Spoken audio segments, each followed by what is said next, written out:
Full Press Coverage Washington. My name is George Carmi. Let's get it on.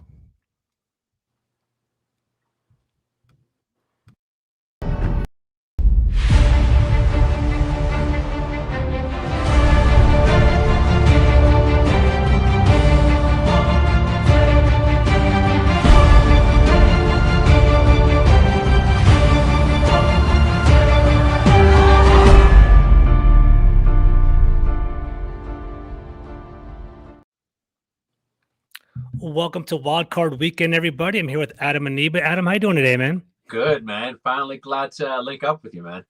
Yeah, 100%, man. We've been trying for a little while. So, basically, the Washington football season ended. We're heading into the draft season right here. And I've known Adam for quite a while now, and I know he really dives into and kind of digs into this right now. So kind of wanted kind of a pseudo expert to kind of break us all down on these prospects coming forward. So thank you for being here. I appreciate it.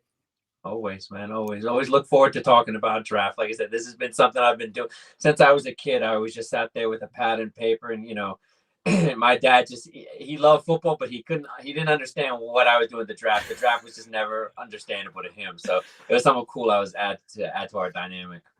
Totally get it, man. Totally get it. Are you enjoying the playoffs this weekend? How's it going for you? Enjoying the games? Seeing Philadelphia get knocked out the way they did, and the way Dak flew it, yeah, it's great. It's great. It's really refreshing for a Washington fan, 100%. So, one question I had for you. So, do you like the whole 7 seed format? Do you like the fact that the Philadelphia Eagles are coming in and the Pittsburgh Steelers are coming in? Do you think it adds an extra element of interest to the playoffs, or do you think it's more of we're seeing these bottom feeders coming that shouldn't even be there in the first place? What are you thinking? I think if you add a game, it only makes sense to, maybe, add a couple spots. I think it's fair. And for the most part, they get weeded out. So This happens in college. This happens in every level, basketball, baseball, everything. So I don't see a problem with it. As far as, the whole playoff format, I think they can maybe do something better than they have in place right now with the way the seedings work. But not so far, so good. I've had Green Bay and Kansas City. Me too, actually. Good call. So far, so good. So. No, I'm with you 100%. I think Green Bay, Kansas City, 100%. I think Green Bay's going to take it all the way. I don't know if you feel that way or not. It's kind of where I'm at. I'm really looking forward to Kansas City and Buffalo next week. It's going to be an awesome game right there. Yeah. Who you got for tonight? Who are you rooting for in regards to Rams and Cardinals?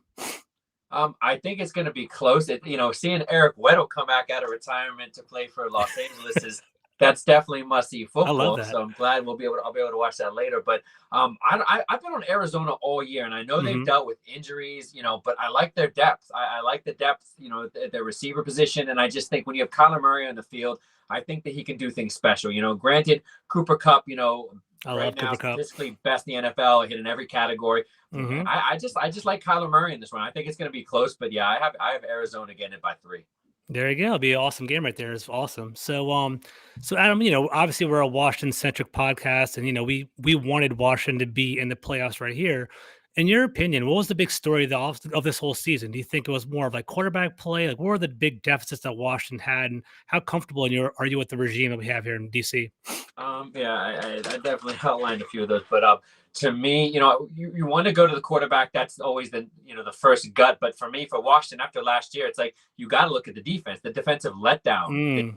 And I understand people say, you can't just blame coaches. Players got to play.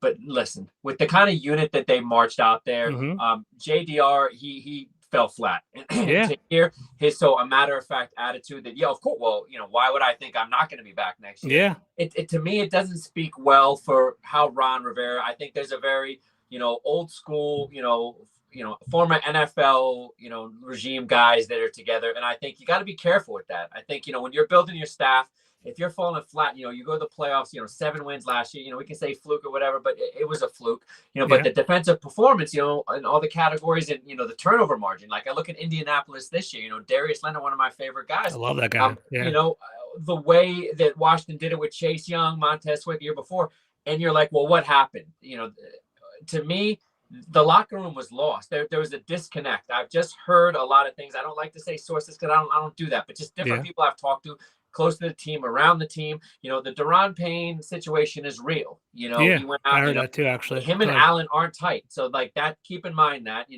Allen is the leader, the captain, re-signed the long-term deal. And they're not going to give another defensive tackle that kind of money. And even though Payne has been, disappointed. I would say this year, or, even average, if you want to put it there, he's Hmm. not going to get Allen money. So you got to figure out what you're going to do. And, I'll be talking more about that. So even draft season, I'll have articles coming out about Washington, but I definitely think, look for Payne to be moved some way, shape, or form, Mm. especially if they can get in the quarterback game.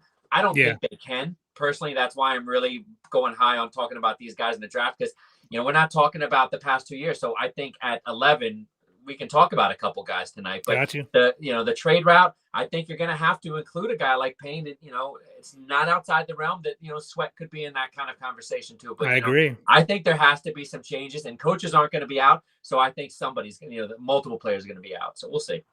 No, a lot of good information there. I really agree with you. So, do you think walking away from the years, one last check on this, do you think it was more of the players basically playing undisciplined? Like, there's a lot of talk earlier in the year about how like Montez Sweat was kind of playing rogue and Chase Young was more like relying on his athleticism. Do you think it was more of them? Do you think it was more Jack Del Rio didn't necessarily have the right X's and O's? Like, I don't know how you felt, but walking away watching the 49ers yesterday, I was like, I saw that pass rush and I saw like, we were supposed to be 49ers light. That's supposed to be our blueprint right there. And Yes. it hasn't come to fruition. We're not the bullies that we wanted to be. Do you think it's more on the players? Or do you think it's Del Rio? And I'm kind of concerned because Ron Rivera is known for being like super loyal. I don't know if there is going to be any changes over the Right. offseason. I'm curious. Um, 49ers, exactly. I'm glad you said it. The blueprint, I wrote that 2 years ago about, the 49ers. They were really following, toe for toe what they were doing over there. And look at them. They lost. Robert Saleh became the head coach of the Jets, Hmm. and they just kept going. Not quite as high expectations, I think, and I think they've exceeded them where they are right now. But I think when you have what happened with Chase Young, Sweat, and all these guys, and then I'll even talk about Jamin Davis. He is Hmm. really getting a lot of slack, and I think coaching matters in football, guys. I agree. And Jack Del Rio, I think he's at the point of his career where I think he thinks he can step back, name captains, and say go. I don't think there's Yeah. any teaching going on by him. I don't think there's much going on by the position coach, Mills, all these. I think they're going to be the ones that get one of those, or two or three of those guys are going to be out. They have to be, because if guys aren't playing to their best, you can't keep around position guys. You at least have to replace them. So it'll be interesting to see how that goes. But undisciplined, that's exactly what it is. These guys were not on the same page all last year, and you started to see, people like, this team is better without Montez Sweat and Chase Young in the game. The defense playing better. I don't think it's about them playing better. I just think there was a more sense of direction. I think that Hmm. egos were out, and a lot of that was out. But I'm not so quick to say Chase Young and even Montez Sweat, their egos have already got them. I think there's a lot of factors. You're talking about businessmen here, and we can sit here and say just play the football and just shut up. But come on, those days are over. The folks that sit there and don't think. The Watson situation's a perfect scenario, because again, we're waiting on that weird situation still a year plus later, and a lot of people think that that's going to come out not with much. So my thing is, I think it seems that anytime players want to be involved with control or be involved with decision making, Aaron Rodgers, Yeah. it can go either way. Lucky for him, he had a lights out season, because if he went the other direction, I think we'd be talking about him, out the door, probably to Denver or someone else next year. I think he's not going anywhere. But I think when you have, it doesn't have to be the best coaches, but the 49ers, Kyle Shanahan, what they're doing there, what you've got the players believing in right Yeah. now, I think the magic of what Ron Rivera went through. He was a soldier. With all of that. Much respect to him. But I think that wore off. And I think when it came to this year, we needed to see the defense lights out and a quarterback that could come in and manage. And what I wanted to see from Taylor Heineke, I wanted to see, could he stay healthy, and I wanted to see, can he read the field, can he move the ball. Well, we saw one of them. He could Hmm. stay healthy. If Yeah. it wasn't for COVID, he would have played every game. But the backyard style, I would have liked to see him do it a little more when it broke down. I think that Hmm. would probably give us another win or two. But in Yeah. saying that, he's not it. He had multiple opportunities to show he's a passer, and I think it's a little overrated when you talk about arm strength, because if a guy can get the field 40 yards downfield, 50 yards, that's good. But the thing is he losing accuracy on that, Hmm. and he does. He often floats it, and it's often behind the. You've seen Terry McLaurin took so many unnecessary hits this year, Yeah. and had to make Walk highlight away reels hurt a couple times. just to Yeah, for come back sure. to the ball. Hmm. And, just to, put that in a bow, Scott Turner, you bring him back up. People like, give him slack, give him a quarterback. Listen, good coordinators that are up and coming that, they're able to work with these guys and get the best out of them. Yeah. He saw what was happening with Taylor Heineke, what was happening with the injuries on the offensive line. You change game plan. You go more RPO. You go more, more quick game. You would see it. They get some, then they run the ball. They would get some movement. Then you'd be like, all right, they're getting cute now, doing a reverse to Carter when, it's not the time. So I think all those things mentioned, I think there's a lot of things you can fix in the offseason with that. But again, with the coaching coming back, I'm going to have some faith as a fan in John Allen. I really think that he's going to get those guys together. I think, you're going to see Cam Curl rise up to more. I think you add a free safety to that bunch, even though it's a bit of an underachieving cornerback group. I think if you can add a real ball hawk free safety, I agree, 100%. Good catch on that, Adam. I agree with you. Free agency a little bit with especially middle linebacker, because I'm not giving up on Jamin Davis as a Mike. I think let's get a veteran in there. He's got nobody to learn from. I agree. I think they're all way too young. I think they're way too young. I love Jamin Davis. Well, coming out, he's just I think people need to understand that he was a raw prospect and they drafted him on traits, right? He basically a height, weight, speed guy. He had 1 year, maybe 14 starts in Kentucky or something along those lines. He has not even reached his cusp yet. He's still on the uprise, right? But that's the one thing I'm worried about. I do think that they are like the whole defensive line, linebacking core, they're only 25 and below. I think Jonathan Allen's the oldest one of them all. So I do think it would best serve us to have a veteran middle linebacker maybe plugged in over there and have, maybe Davis and Holcomb on the sides. But I agree with you. I would love to see Davis maybe take the next step, but I just don't know where the direction is going to come from. I do think there needs to be a soundboard in that linebacker room. I just don't know where it's going to come from. They got to hit free agency for that. Because, like you said, right now, these guys are both probably wills. I think we have a bunch of wills on the team, but what people don't understand the difference. There is such a slight difference between Will and Mike. In my opinion, it comes a lot to, reading the field direction, being able to communicate. That's what separates like a good Will and a good Mike to me. So again, you want to develop a Mike, you can do it. You just have to bring a veteran in there. Like if we had a London Fletcher kind of type, I'm telling you, in 2 years, Davis would be awesome. Right now, I'm going to stay medium because what the hell do you want for a pick at a mid-round, first-round pick? Like fans need to understand when you go from the top 10 to 15, but then 15 to 20, you're talking about drop-offs here. So we could have gone the Notre Dame kid. Yeah, they could have gone this way. But you got to understand, you got to give classes 2-3 years before you even really evaluate them, I agree 100%, bro, 100%. So we brought up Taylor Heineke in the last conversation here. What are your thoughts on him? Are you out on him? Do you want to see him in a backup role? Do you think he's going to start week 1 as we develop our quarterback? So what's your kind of perspective on him so far? Well, I think we've seen every year players get released. So, let's see. I think there could be, a couple veteran quarterbacks that could become available. And I think you got to have 3. I don't think you can go into that. I think we've seen enough now that you have to go in the season and you have to have 3 on your roster, not a practice squad, put a 4th on your practice squad. They've shown this, I think with Taylor Heineke, he's on the cheap still. I think if they had any faith in Allen, even though he gave up a 5th round pick, we would have seen him. And the Giants, where was he? At least a little bit. So that tells me they're out on him. They've got no interest bringing him back. But like I said, Taylor signed for next year. So I think right now, he's the one going in for that. But my hope is you're going to get a veteran and you go into this draft. I've wrote about a bunch of scenarios in the different prospects where I think, Pickett, I do think a team's going to move up to get him. Maybe not move up to get him, but somewhere in the top 10, someone's going to get him. So that's why I think realistically, I have, him and Corral pretty close. The measurables separate them slightly. I like Corral too. But I like Corral, as 1B. And where Washington picks, he makes perfect sense if you're going to go that with the, the quarterback round, the first round. But again, I play out all the scenarios. That's why I get, slack on different articles I write. Some people love them, some people don't. But, the number's always the same because there's always people that want to see the other side. So, they do. On the other side, you've got guys like N'Kobe Dean, Jaquan Brisker, so there's a lot of guys that I'll be looking at for first round, scenarios. But the mock drafts, the value in those mock drafts, when people say they hate them, but with the value I see, they're interesting.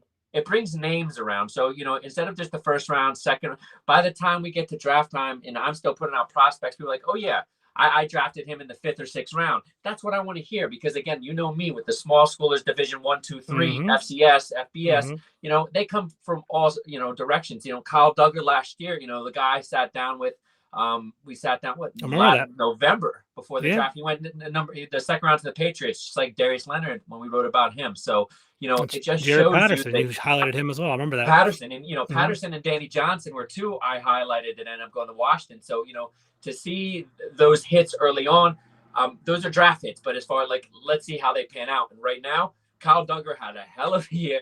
Darius Leonard is the best linebacker in football. I love Darius Leonard. Yeah, it just shows you that even if you're starting in November, those guys were ranked 150, 200. Some of those, Darius, especially Duggar. He was ranked, I think, 185 when we talked, and then he went I think 52 or something in that range. Anymore. But it just shows you in a couple months, people are like, well, what changes when there's no games? What changes? It's a hell of a lot. Pro days, combine, interviews. Interviews are huge. So it just shows you, by the time you get to draft all these mocks, the names start to get familiar, and you can have better discussions. Because to me, that's what I'm all about. I put out this content to really create discussion and buzz, especially for the HBCU. I'm so glad this year we have this combine coming. I'll be writing about that. But to talk about, we went from the 80s and 90s to something like 150 prospects from the HBCU level, getting awesome, on right? first, second round, fourth round, third, to that going down like 70%.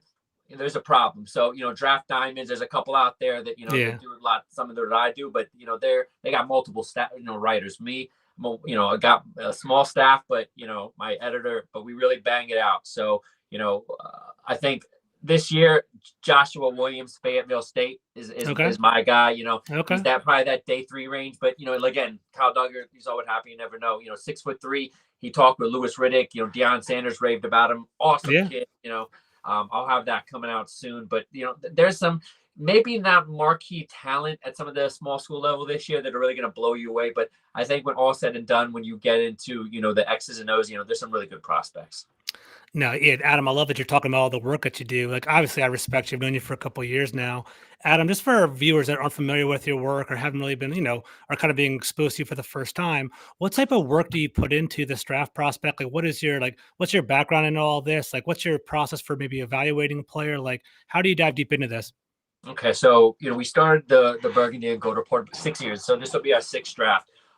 In June of 2020, we went away from the WordPress and the more blogging way into more hardcore interviews. I started my own .com, my site, with beautiful too. I love it. Thank you. Check it. We're gonna drop it in our link later on. It's fantastic. I love it. Go ahead. And what we really tried to create, especially last year and going to this year, you can see we left our archive draft guys last year and then this year. Is really we did with our player cards. What we try to include is especially this year we focused on more listing the games. I have to go back. I don't think I did, but in this draft cards this year we list every game. I saw them actually. I watch a minimum of 8 games on each prospect. So that's my your process of my process in a nutshell right there. But what we do in including the articles is the highlight videos, interviews that we have. But in the end, there's people ask, well, how do you decide what kind of prospects you look at? Well, there's a lot of prospects. I'll get through a full game, I'll get through a half game, and then I'll get to the second game, and I'm like, I'm out, and I'll give you one this year, Carson Strong. After I was going to ask you about him. I don't know much about him. I really want to hear about him. You got to, I'll be proven wrong. That's fine. I'll eat crow. But again, I go by what I see, and just by the medicals, everything from high school, everything I've read, that's a guy that should be in the day 3 range, and, Ritter is another guy. I got through 4 games, but then, casually I watched a few more games on him. And I just see he's another guy that, you're not going to start a franchise with him. I see later round guys that I have more faith in that are, that are going to go later than him, that I think sometimes the ability to run RPO and run a little bit, gets a little out of hand. But you got to understand these linebackers, these defensive linemen, Georgia showed it. Fast. They're fast. So that's not going to fly anymore. You got to do more than just run. So like I said, there's a couple guys I like. So, we'll talk about them more. But in the end, like I said, 6 years. This is my 6th draft. My dad, he played professional soccer internationally.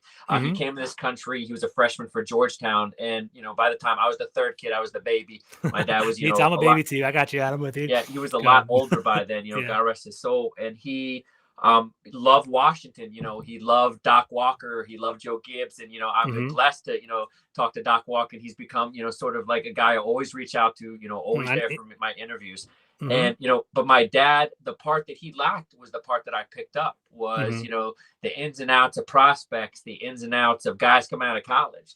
Hmm. My dad, he could sit there talk about, Didier or Doc Walker or all the Hmm. guys and tell me, but sometimes we're talking like, Dad, he left in free agency, last year. He's Yeah. like, oh, okay. So, we really played off each other well that way. So, in the end, when I was able to really get the Burgundy and Gold Report, the website, that's what was my goal, was to really get that going, while he was around to see it. So I was happy Hell to see yeah, man. that. That's awesome. That's I awesome. did a couple podcasts, Football Garbage Time, Sidelines, and I really had to get back to meet. I did a show, and I still have that going on. Took a Happy hiatus. hour. Hmm. I did B&G Report Happy Hour, where we talk about local beers just to start, and just whatever I want to talk about. So that'll be coming back, in time.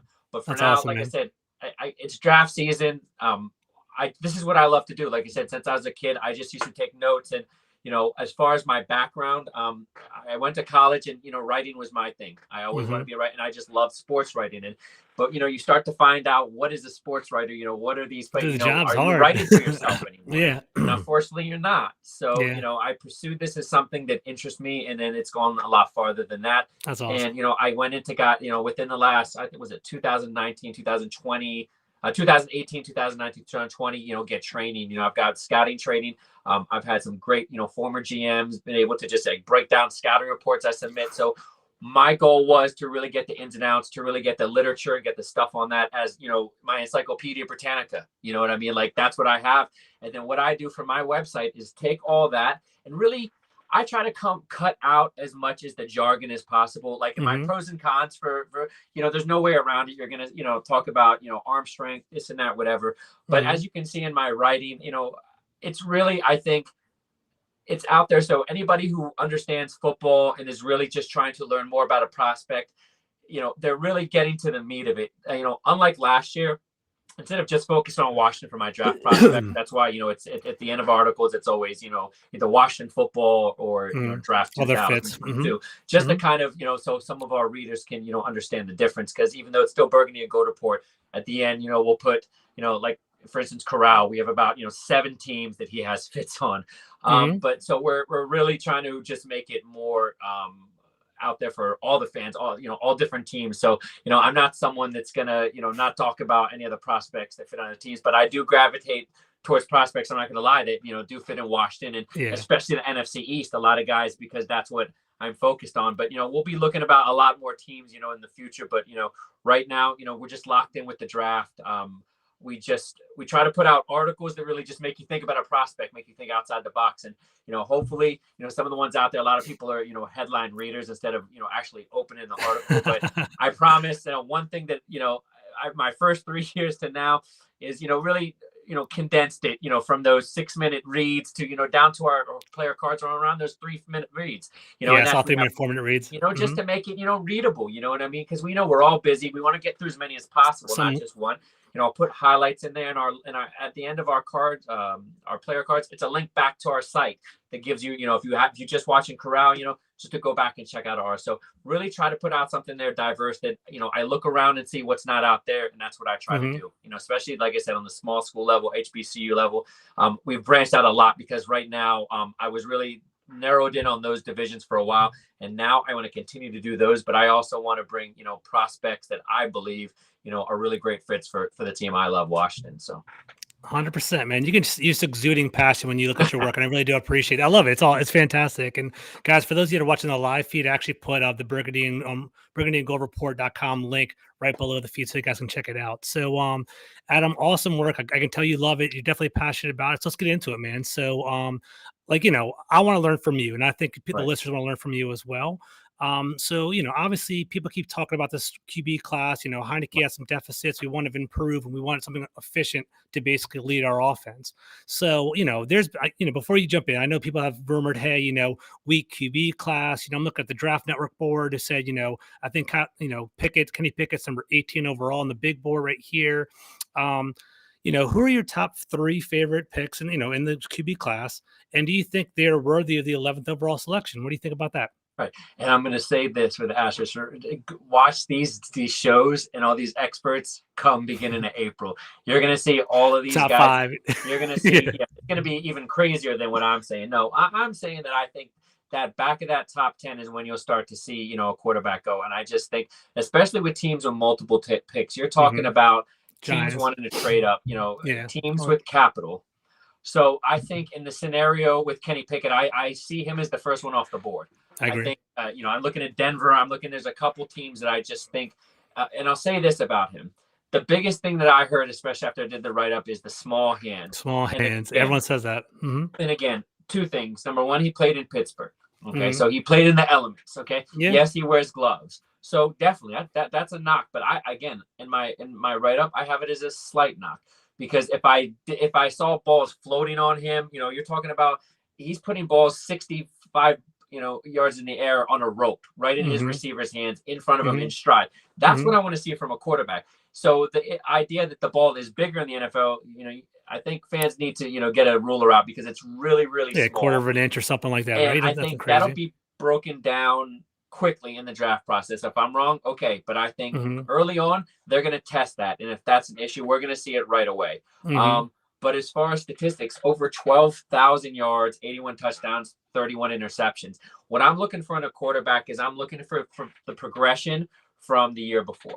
All right. Mhm. So from him being able to, I think it was 9 interceptions, about 18 touchdowns. He jumped up to 42 touchdowns and 7 He interceptions this blew up. past year. Mhm. Super senior 40, year, right? 5th yeah, year? yeah, and that's the other thing. People are saying, well, he's getting a lot of crap for that too. That first Yeah. year he played 4 games that first year, and then I think it was junior year, he missed 3 games or 4 Mhm. games, not even in a consecutive, but here and there. So the whole extra time thing, he still threw for 12,000 yards. So Yeah. when it comes to him, we saw that guy manipulated a rule in college football, folks. Okay, The to fake me, slide. you talk about football IQ. Do you think he just pulled that out and that was just impromptu? No way. This guy was sitting on that, and I don't know. I didn't even go into depth to see if he's talked about it more. I don't like to do that. I like to stay laser focused. But Mhm. I tend to believe that's something he was waiting to pull out, and he Mhm. pulled out at the perfect moment. And they changed the rule in college football because he was looking, he was going to go to the ground with that slide, and he faked, and then the defense let up. So they changed that rule. In the NFL, that's not what I'm looking for him to do at all. So Yeah. those runs, you got to take those with a grain of salt. So what I'm looking for him to translate is a guy that's going to play tempo, is a guy that they're I going love to have in shotgun, that they're going to use a lot of motions, because I think when you have a guy like him, he did not have. I challenge anybody right now that's not a fan of Pittsburgh or a fan of that division to tell me a receiver that plays for their team, because I am Mhm. not evaluating one. None of them jump out. So for him to have the kind of year he did with that cast, that speaks volumes. So in a nutshell, that's where I go with my prospects. What are his weapons? What kind of offense are they running? And Pitt, it's nothing crazy, but they understand how to get their receivers open. And what I like about him is very few times would you see any players coming back to the ball. I think that was a big problem in Washington. Mhm. I think with Kenny Pickett, the best thing I like about him is he's going to hit his receivers in stride. He's going to hit them in the hands when they're Mhm. in downfield. So, does he have a stronger arm than Burrow, Lawrence, any of these guys? Man, I think the jury's still out on a lot of these guys. Like, I think they can look good early. I think 5 years from now, Lawrence could be the star and Burrow could be, a backup. So I think Mhm. people get really excited too fast with quarterbacks because coaching matters. And so if he can go to a situation like Denver, again, let's see who's running that team, but that's a lot of weapons right there. So to me, if Mhm. you put Kenny Pickett in Denver, you put Kenny Pickett in, let's say, Detroit. Totally different scenarios. That's why 100%. this quarterbacks class differs from last year's in the past. I think Lawrence will have success in Jacksonville. It'll just take a little bit of time. Some time. But these quarterbacks, fit is everything. And people would say, well, why would I put Corral to Washington then? Because I like what they're doing as far as their skill positions with Terry McLaurin, with Antonio Gibson. They have a clear idea that they want to have speed on the field. Carter, he was a guy I wrote about when we came to him. I love the addition, and I love he Carter. really exceeded my expectations. So I think you continue to have speed. De'Ami Brown, you surround these quarterbacks with talent. Corral, you see who he's had over the last couple of years. He's had some legit guys at Ole Miss, but man, he made a name for himself for his toughness, playing the whole year on 2 sprained ankles. Unlike Yeah. Pickett, and the respect for Pickett, I understand it's a business decision. Didn't play in his bowl game. Corral played, and he risked a lot of money because we all thought he was down on the field and his knee was done, but it was Hey, a Adam. re-aggravation of his ankle. He's all good. So, there's a lot of different things I'm looking for in prospects. And, that's one thing about this year's class. Those are just the two that are very diverse. Before you deep dive into Corral, so this is what I saw, and you obviously are much more well ahead of the process than I am, but I saw Pickett. He seemed like more of a fluid quarterback, kind of throwing in rhythm, great Yeah. fundamentals, especially great feet, right? Is that fair to say about Pickett? Yeah. And Rhythm quarterback, exactly. Great feet. He sets his base. You won't really see him throwing off balance. He's not one of those guys. he Nice seems very follow through. cerebral.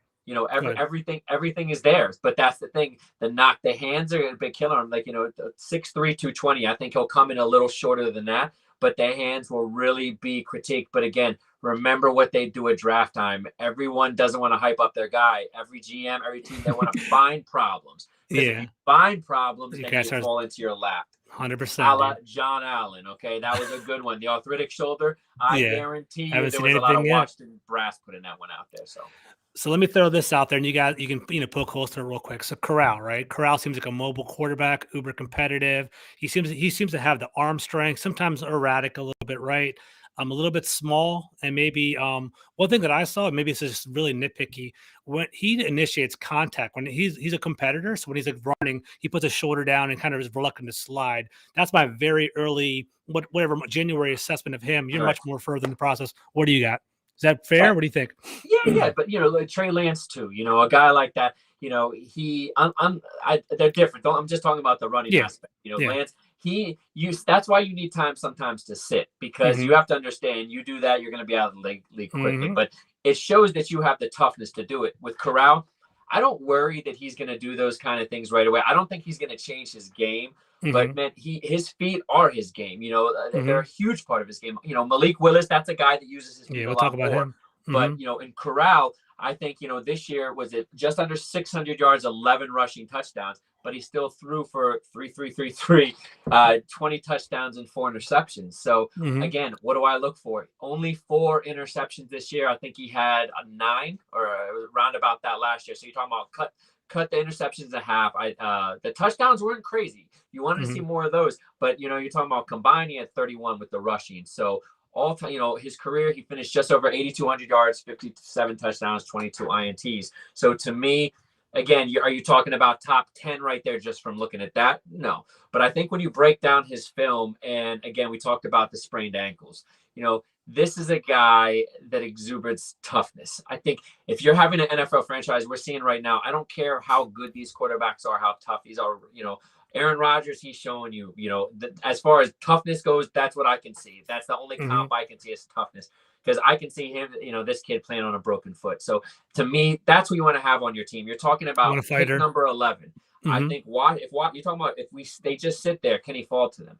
I don't see that as a reach. So if you're talking about you can start the franchise process there, I think Corral is a great situation. And what I love about him, above all quarterbacks in this class, he's going to get everybody going.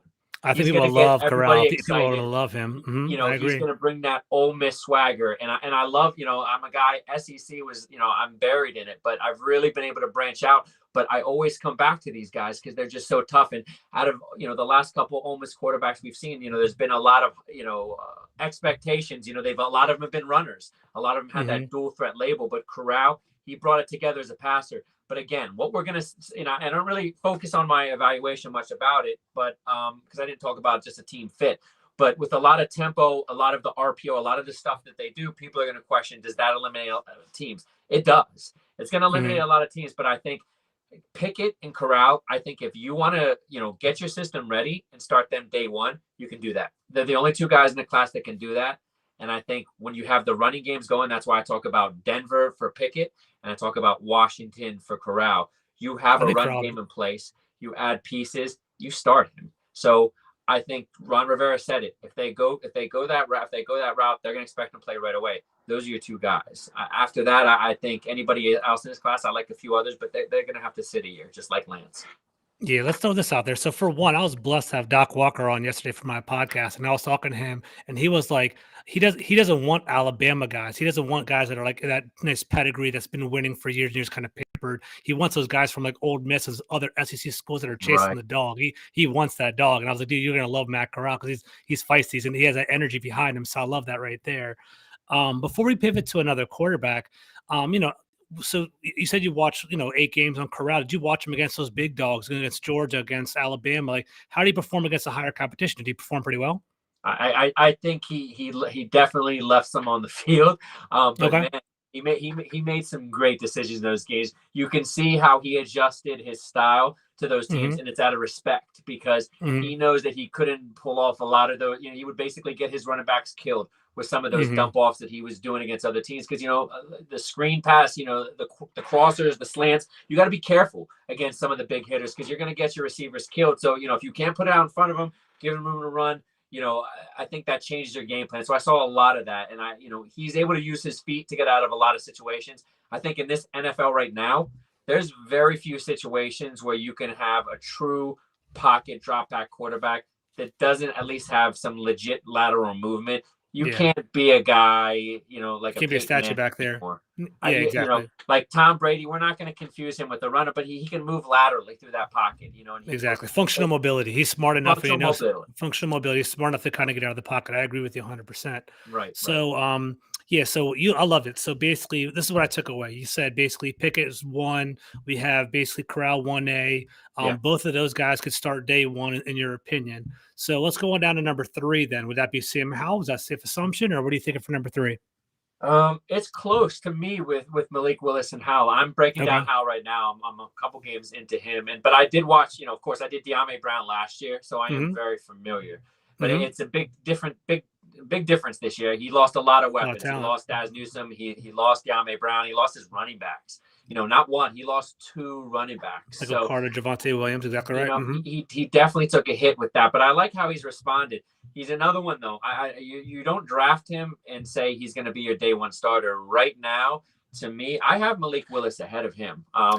Not by much, but what's crazy is just by the way the draft is shaping up, I could see, even though I think Malik Willis still could go in that top, 20 range because I think teams are Is he a desperate. first round? Is he a first round in your opinion, or what? Malik Willis? I do. I think He he has a needs. massive upside for sure. Yeah, But go I ahead. think he needs work, but I Yeah. think again, if you're talking about overall talent, he's a fringe. But again, my evaluations is draft projections. So Mm-hmm. with him, I do think that he's going to be in that top 20 range just based on you talk about fans sit there and say, well, it's not a good class. We can't, pass. Man, people forget about the draft. What was it? Emmanuel from Florida State. Mm-hmm. Those drafts Ogbot? where teams were reaching on those guys top 20 and they had no business in the top 3 rounds. These Mm-hmm. guys, they're fringe first rounders. That's why I look at, Willis and Howe. I think that they're fringe guys that can be in that 25 to end of the first round, even maybe beginning the second round, maybe. But I do see four or five going the first round. So in the end, I think Willis and Howell do go towards that middle to back of the first round. But what I like about Howell is I just like how he gets out of situations with his feet. I like how he puts the ball. He gives his receivers, an opportunity to, take it to the house. He's not putting it behind, making them, waste movement to come back. So I like what he does. But again, I do see a lot of, mechanical issues. What I don't like, and I'll say this is one thing I can't take my eye off as an evaluator. Other people probably would maybe even correct me that, there's not a big thing about it. But the way when he drop backs and throws anything past 20 yards, it's almost like a loft. And I understand why he's doing it. He's trying to take some heat off of it and make it a catchable ball. He's not going to get away with that in the NFL. Because if he does that, these DBs, they're going to be so athletic, right? He's got to let that go on the follow through. Every other pass, like if he's in the red zone, he's zipping it, Yeah. but he takes it off. You can see it. He takes something off that. That'll be like my number one knock on him probably is it's just that loft pass. And it looks good on tape in college, but it's just not going to work on the next level. So that's my big one. So we'll see what happens with him. I do think, like I said, he'll go somewhere, in the first round. Yeah, so Hal is interesting to me. So I watched him a couple of times, and I think he has an awesome deep ball, great touch Yeah. on the deep ball. Definitely hits Yeah. people in stride, as he mentioned. For sure. He definitely seems to have, he has a major production last year with that talented group. What I'm kind of worried about is I do see him as an RPO. I don't really see him. I don't, You tell me. I don't really see him as a fluid running. Like, I don't see him as a fluid rusher, especially at the next level. Maybe he gets away with it in the ACC, but I don't see him in the No. NFL being a big runner. And then I also see, like, he's kind of rattled. Like, his offensive line really wasn't that strong. It's hit often, and I don't. For me, maybe I'm jaded as a Washington fan and Patrick Ramsey, just like kind of Yeah. like those quarterbacks just getting hit all the time. I was afraid his like internal clock is going to be sped up and he's going to have to be corrected on that next level. Do you see that as well, or what are your interpretations on that?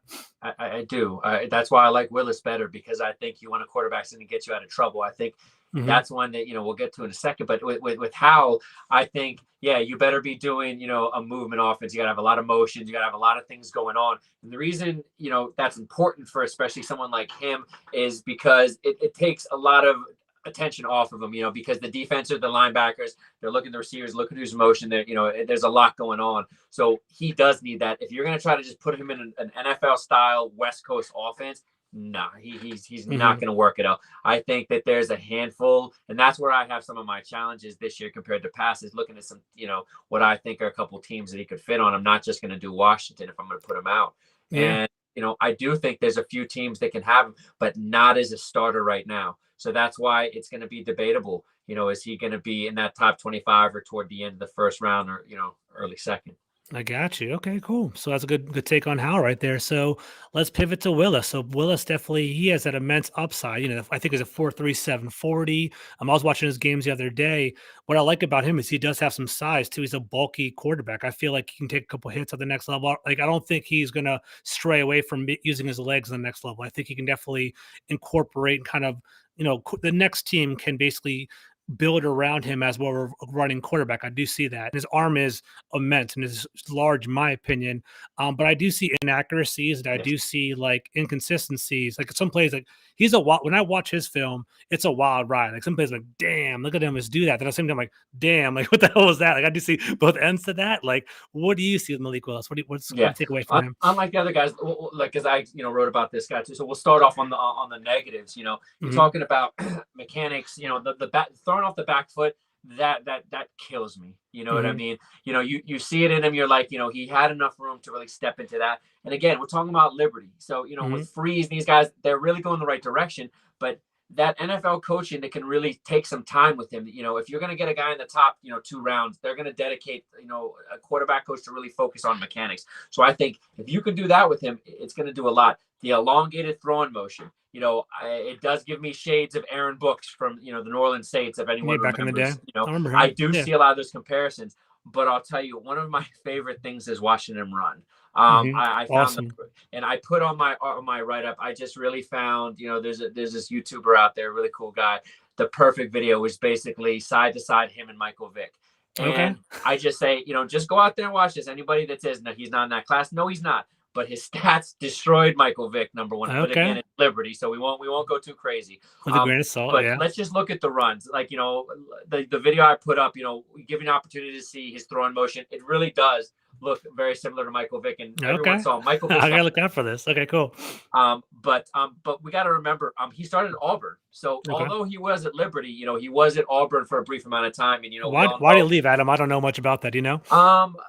The digging that I kind of that it seems that it just has to do with the prospects. It has to Okay. do with the recruiting class. He came in as a 3-star prospect, and I'm Hmm. not positive, but I believe the quarterback that they got, if it was Nix or the other guy, I'm trying to remember. I think was it Nix? I'm not sure because Okay. I didn't review Auburn. I think it Okay. was a 4-star, or they were basically going to give Probably him the was next, job. but yeah. So what I heard is the inside track was that, but they wanted to keep him. They wanted to use him in sub packages. So it Hmm. wasn't like they were moved. They had plans for him. Yeah, athlete, So quarterback, and pocket passer, basically, but he didn't want to. He wanted more playing time, probably, right? right, Makes sense. Yeah. and I think that with Liberty, what I loved about their offense is fans were people that are watching, evaluating draft quarterbacks, they really focused on the bowl game and a couple games leading up to that. And yeah, it was a big disappointment. But Hmm. man, he took punishment this year. Everyone has to understand that this Liberty offensive line was bad. Yeah, I saw. Right? Wasn't he like it's like third worst in the entire college football or something really bad? He got sacked like 4 times a game. I think I saw that actually. Like he Like gets he sacked a run, lot. Yeah,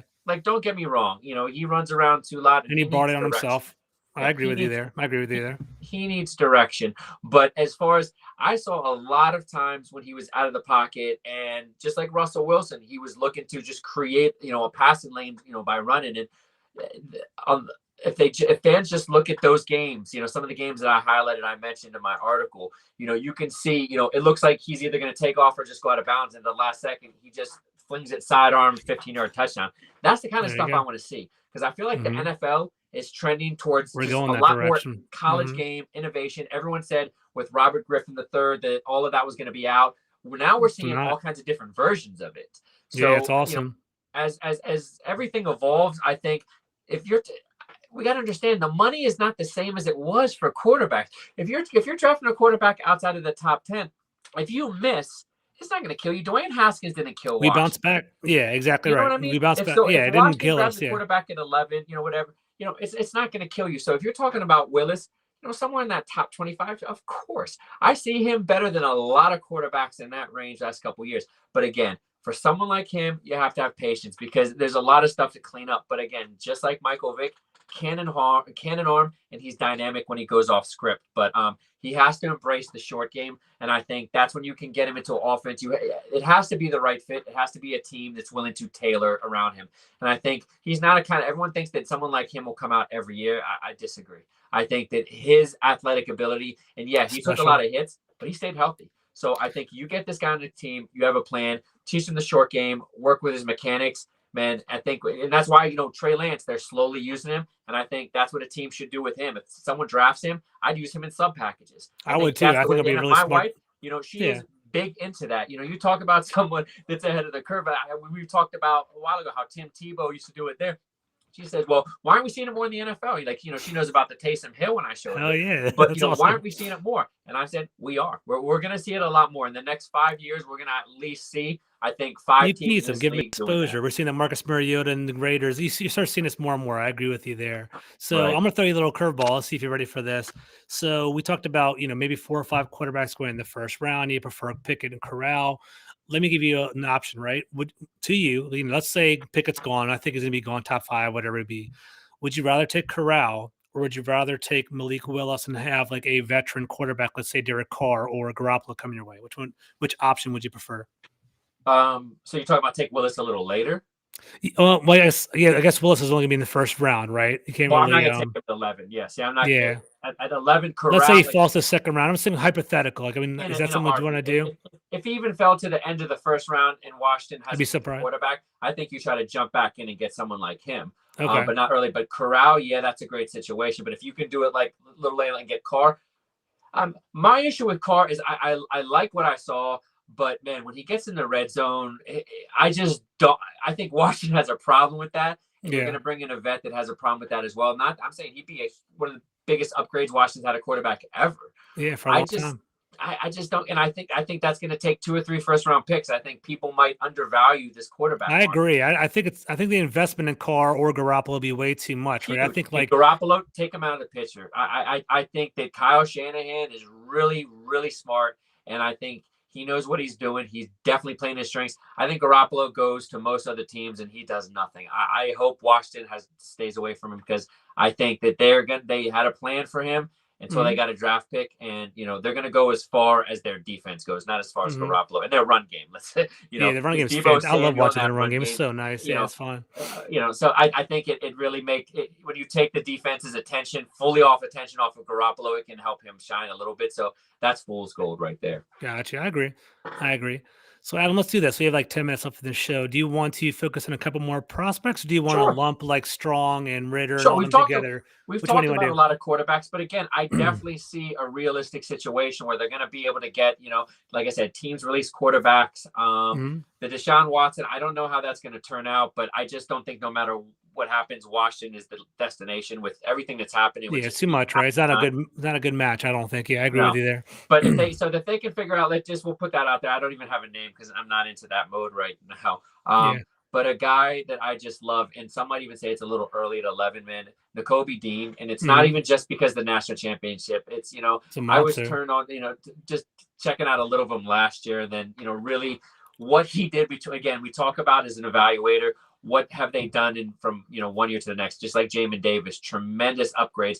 But the difference of having somebody like N'Kobe Dean, I think if you have, somebody might say, well, that's a little heavy on linebackers. You got Cole Holcomb, you got, Jamin Davis. So back to back, you get on linebackers.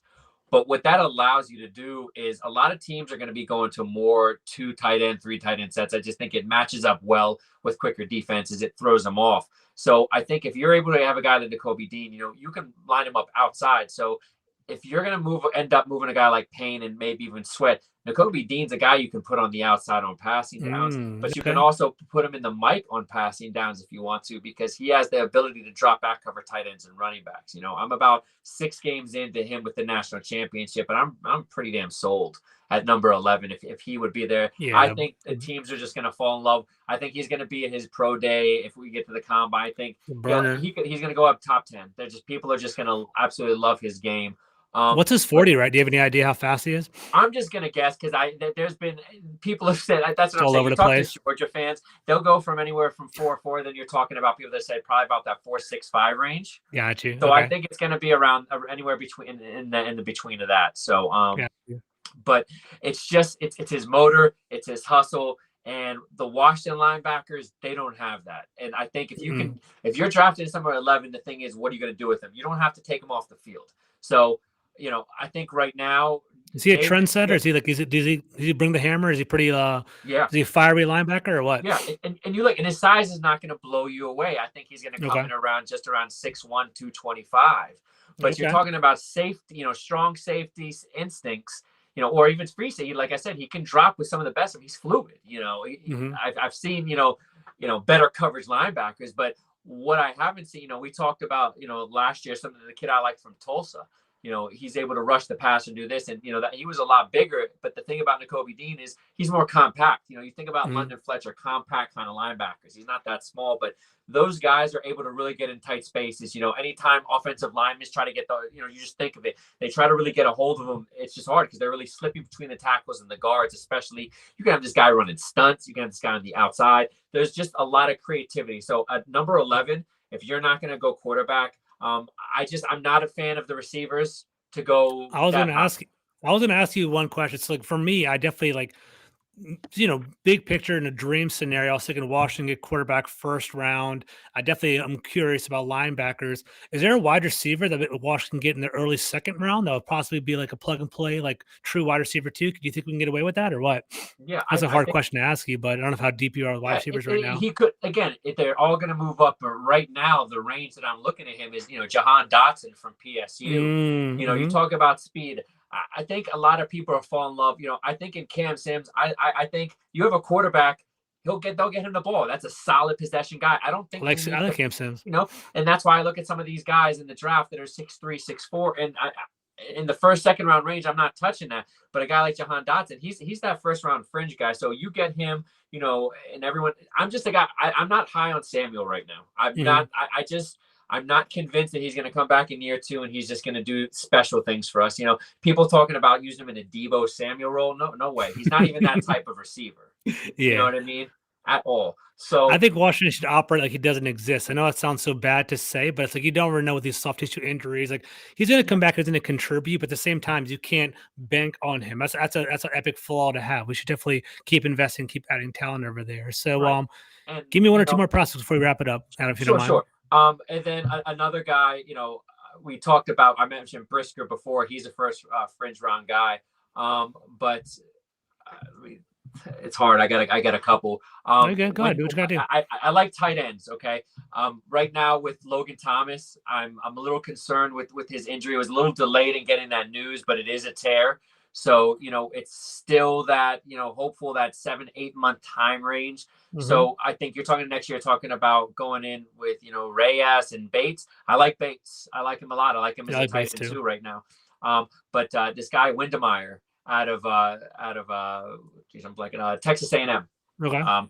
This guy was a 6'5", 255 pounds, but a receiver. So okay. I just gave you receiver measurables. Tight end measurables, but this guy is really, it's around 3 or 4 routes that he's proficient in right now. His comeback, his slants, his crossers. But those are the type of things that in the middle of the field, it's going to take multiple guys to bring him down. So Windemeyer as a second round, and one of the last guys that I'll talk about is because I'm looking at free safeties a lot. I did the Notre Dame kid, briefly mentioned Brisker. I'll have an article about him, but I'm looking more at this Michigan free safety Daxton Hill.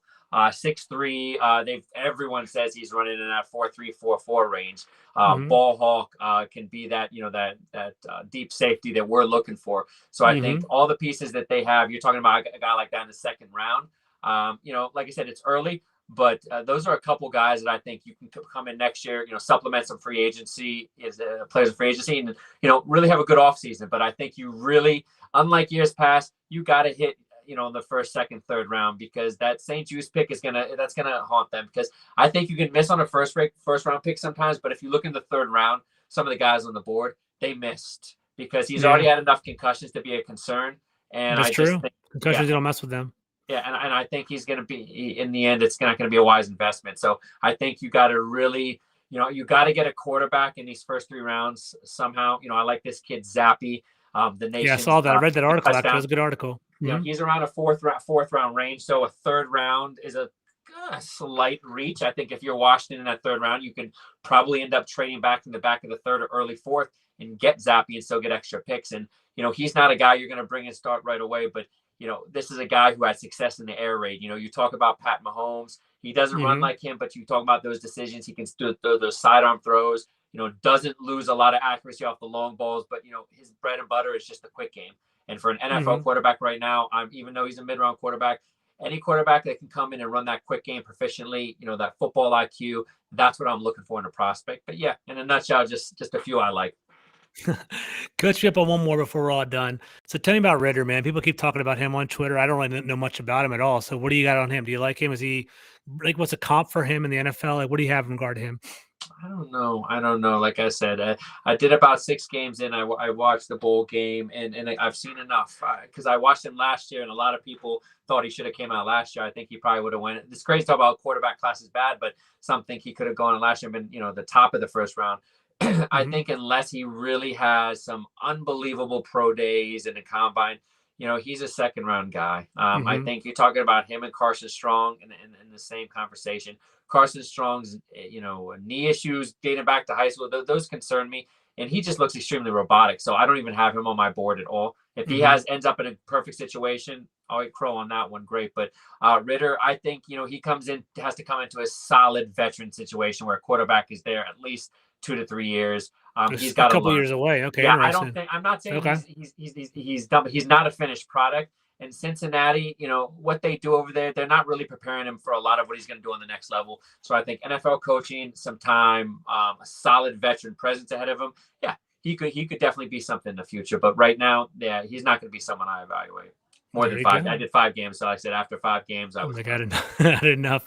All right, perfect, man. That's awesome. So, Adam, thank you for your time, and I really appreciate it. I think I learned a lot. I think the fans learned a lot too. So, let's bring it on home. So, what are you working on upcoming? What are some prospects that are coming out for you? And tell us where they can find you on social. But of course, always find me at the burgundyandgoldreport.com. I share my articles on all forms of social media. You can find me on Twitter and Instagram, Facebook. But a lot of the prospects we outlined tonight, the quarterback prospects, I've already dropped those. I really wanted to go hard with the quarterbacks this year. Unlike the past, I kind of mix it up in the beginning with small schoolers. I had my interview with Josh Williams. Like I said, that small schooler, I'll put that out, but I really want to get the quarterbacks out early. Hmm. So we'll be having one with Howell coming out. And there might be another quarterback or two. But Hmm. for after that, like I said, N'Kobe Dean, a lot of the guys that we talked about tonight, free safeties, guys that I think is good fits, just not on Washington, just on a lot of other teams. So that'll be upcoming. And like I said, just stay tuned, the burgundyandgoldreport.com. We're weekly prospects.